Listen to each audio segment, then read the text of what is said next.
Well, I think there is a great deal of contempt for men in our society, and I don't mean it in a kind of touchy-feely way, like as if I sense it. I'm talking about in our institutions.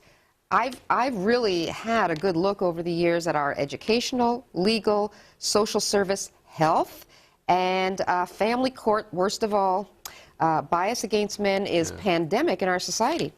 Well, I mean, certainly when it comes to messy divorces and custody disputes, it's quite clear that even a model father will not get custody if a woman simply wants the children, at least 99% of the time. Not 99%, but 90%, which is pretty high. Right, 9% wrong. Well, 10% of family of custody of divorces with children are contested. 10% of all cases. Most people do settle, and many of them very amicably. They make their own arrangements.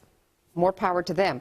But in the 10% that are contested, and that's still many thousands, 90% of them will go to the mother for sole custody, and that doesn't mean the other 10% go to men, by the way. Sometimes the CAS takes them, or other family members, or whatever. So men get about 6%. Right. So I was 4% out. It's getting better as the show goes on. You mentioned health, and I know that some men's groups, for example, have said, look, breast cancer gets this amount of funding and this amount of care, but prostate cancer is really minimized. But is that a fair comparison? That's not the health issue I'm talking about. Oh, okay. I'll tell you a little-known fact about our health system. Certainly in Ontario, there are at least 25 health units, hospitals, clinics, and whatever.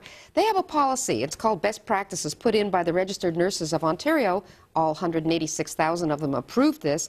If a 12-year-old girl comes into a hospital for any reason whatsoever, a broken wrist, a tooth knocked out, whatever, she goes through a protocol, and she's asked if she's been subject to sex abuse now or in the past, so that they can, you know, intervene. Of any age? Well, children, I mean, we're talking about 12-year-olds and up, women. They call them women, but at 12, a girl is still a child, especially by Child Services calls them children up to the age of 16. So from 12 on, they get these queries, and to elicit, just in case, and if that is the case, then they can then look into it, and she'll have therapy or whatever is necessary to deal with her case. But not boys. So I'm wondering, is that because 12-year-old boys have never had sex abuse in the past, or in the present, or may in the future? And I did ask the head of the registered nurses. I wrote a column about a few years ago, and I said, what's this about? I mean, why wouldn't you do both?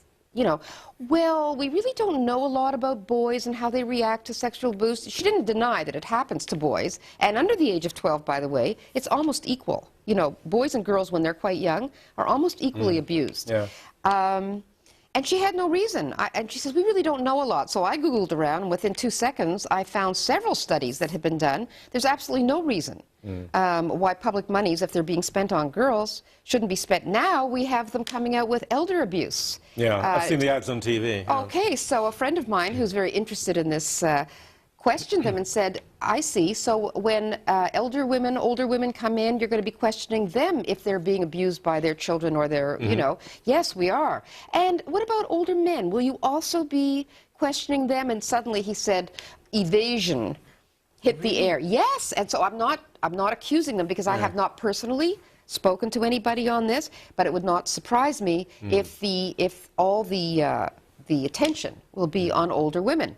Nothing wrong with helping older women if they need it, but hello, you know.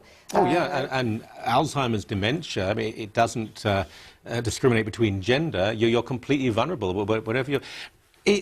Now, this is harder to quantify, I suppose, but media, there does seem to be, I don't think it's just anecdotal, this constant mocking and marginalizing of men as fathers, men as husbands. It can be in a gentle, quite funny way, like Modern Family. I don't think that that's harmful, but it can be quite sinister as well. I think it can be. I think that if you look culturally at, if you added up all the commercials, the sitcoms, the movies, you see trends. One of the trends is to laugh at men's incompetence or their thick-headedness or their density or their inability to parent without tutoring.